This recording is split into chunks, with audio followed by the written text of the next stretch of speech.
Bienvenidos a nuestro podcast Oposiciones Educación Infantil, el espacio donde los sueños de conseguir tu plaza en educación infantil se convierten en planes concretos. Aquí encontrarás estrategias, consejos prácticos, inspiración y todo lo que necesitas para destacar en tu preparación. Porque no solo se trata de estudiar, sino de crecer como docente y marcar la diferencia en el aula. Si estás listo para dar el siguiente paso hacia tu objetivo, estás en el lugar indicado. Ponte cómodo, toma tu material de estudio y acompáñanos en este camino hacia el éxito en las oposiciones. Comenzamos. Bienvenidos. Hoy nos metemos de lleno con un tema clave para opositar a infantil, la programación didáctica. Dicen que es como, la tarjeta de presentación ante el tribunal, ¿verdad? Sí, exacto. Es donde demostramos cómo entendemos la enseñanza. Vamos, refleja nuestra competencia profesional para planificar, para aplicar, para evaluar en el aula. Una buena programación puede marcar mucho la diferencia. Pues vamos a eso, a desgranar 5 errores que se consideran críticos según las guías para opositores y, sobre todo, claro, cómo evitarlos. El primero parece fundamental, estar al día con la normativa. Sin duda, es un fallo grave, sí. Ignorar o aplicar así de forma superficial la ley actual, la LOM-LOE, y ojo, muy importante, su desarrollo en el decreto curricular propio de la comunidad autónoma donde te presentas. Que a veces pasa por eso de reutilizar materiales de otros años sin mirar bien. Entiendo. ¿Y qué implica esa desactualización en la práctica? ¿Qué se nota? Pues implica desconocer principios pedagógicos que la LOM-LOE ponen en el centro para infantil.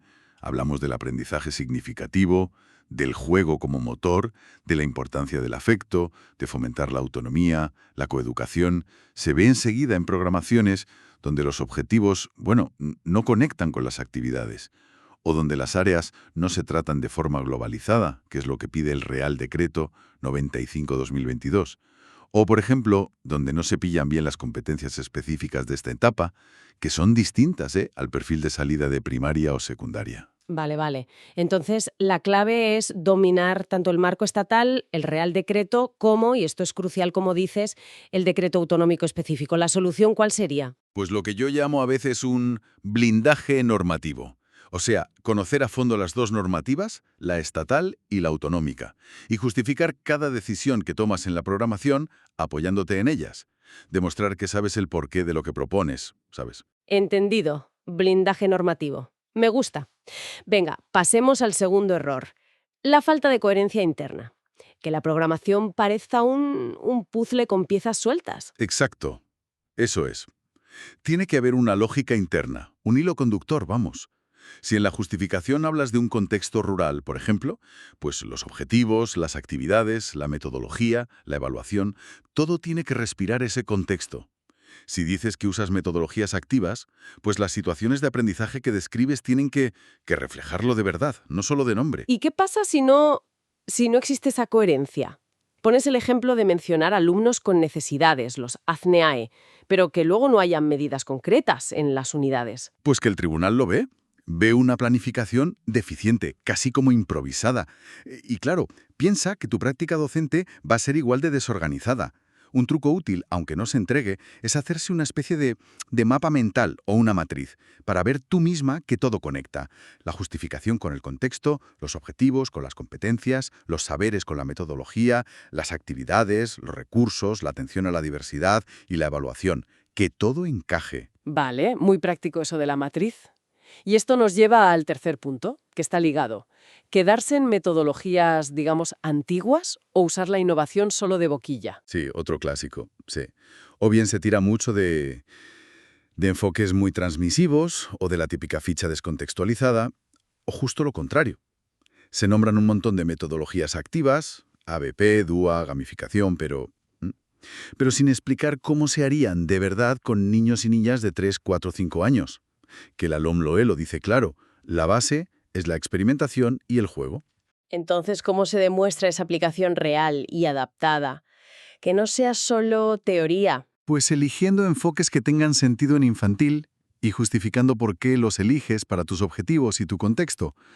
Y lo más importante, describir cómo los llevas al aula. O sea, si hablas de ABP, pues describe un proyecto concreto. No sé, los bichos de nuestro patio con sus fases adaptadas a los peques. Si es gamificación, pues una misión para reciclar con retos claros y divertidos. Si es cooperativo, pues estructuras súper sencillas como ayudamos a nuestro compañero a... Hay que mostrar el cómo aterriza en el día a día del aula infantil. Clarísimo. El cuarto error nos lleva la atención a la diversidad, que a veces parece como un capítulo aparte o algo que solo es cosa de los especialistas de PT o AL. Y eso va, vamos, totalmente en contra del enfoque inclusivo que pide la LOM LOE. La clave aquí es pensar con la lógica del diseño universal para el aprendizaje, el DUA, que básicamente es diseñar las clases pensando en todos desde el principio. No es un añadido al final, es la filosofía de base. ¿Podrías poner algún ejemplo concreto de DUA en un aula de infantil? Para que se entienda bien. Claro. A ver, se trata de dar opciones, múltiples formas de motivar a los niños conectando con lo que les interesa, múltiples formas de presentarles la información. No solo hablar, sino usar pictogramas, canciones, vídeos cortos, materiales que puedan tocar o leer. Y también múltiples formas para que ellos expresen lo que saben o lo que sienten, que puedan decirlo, señalar, dibujar, construir, cantar. Y sí, claro que hay que detallar medidas más específicas para los ACNE-AE dentro de las unidades. Por ejemplo, usar anticipación visual para un niño con TEA. Y explicar cómo te coordinas con PT, AL, orientación. Pero siempre dejando claro que la inclusión es tarea de todo el equipo. Y el tutor o tutora está en el centro. Entendido. El DUA como base para todos. Perfecto. Y llegamos al último error. Una evaluación que no cumple su función formativa en esta etapa. Exacto. El fallo es quedarse en evaluar para calificar o recoger información y no usarla para mejorar. La evaluación infantil, lo dice la ley, es global, continua y, sobre todo, formativa. Su fin es entender cómo va cada niño o niña para poder ayudarle mejor. Y también, muy importante, para que el propio maestro o maestra ajuste su forma de enseñar. ¿Y qué herramientas usamos ahí? Porque no son exámenes, claro. No, claro. La herramienta estrella es la observación. Observación sistemática, directa, mientras juegan, mientras trabajan, apoyándote en guías sencillas, listas de cotejo, escalas de valoración. También son muy útiles los registros anecdóticos, para apuntar cosas significativas que observes. El portfolio del alumno, adaptado a la edad, claro, con sus dibujos, sus construcciones, para ver cómo evoluciona. Y ojo muy importante, el diario de clase del docente. Para reflexionar sobre tu propia práctica, qué ha funcionado, qué no, hay que incluir en la programación cómo vas a autoevaluar tu trabajo a partir de lo que ves en los niños. Evaluar para aprender y para mejorar. Ese es el lema. Queda muy claro. Entonces, recapitulando. Rigor normativo actualizado, coherencia interna total, metodologías activas pero bien aterrizadas, inclusión real desde el DUA y una evaluación que sirva para mejorar. Evitar estos 5 errores parece esencial. Sin duda, son cruciales. Y si me permites una reflexión final, más allá de aprobar la oposición, podríamos usar el propio proceso de hacer la programación como una herramienta real, potente, para reflexionar sobre nuestra propia visión de la enseñanza, sobre cómo queremos mejorar, cómo hacer que ese documento no sea solo un papel para el tribunal, sino, un reflejo auténtico de la maestra o el maestro que queremos ser en el aula que nos espera. Esperamos que este podcast te haya sido útil.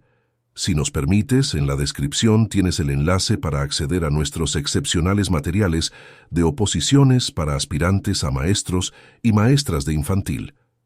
Estos materiales, actualizados según la normativa vigente, LOM LOE y Real Decreto de Infantil, basados en enfoques actuales como la neurociencia, los Objetivos de Desarrollo Sostenible, ODS, y los Principios del Diseño Universal para el Aprendizaje, DIUA, incluyen los 25 temas completamente desarrollados y resumidos, con una guía de estudio de cada tema, en formato de texto y narrados, en formato de estudio y formato de podcast. Programaciones, unidades didácticas y situaciones de aprendizaje innovadoras. Una amplia variedad de casos prácticos resueltos, valiosos consejos estratégicos para superar las pruebas con éxito, etc. Estamos comprometidos en ayudarte a conseguir tu plaza con herramientas innovadoras y eficaces.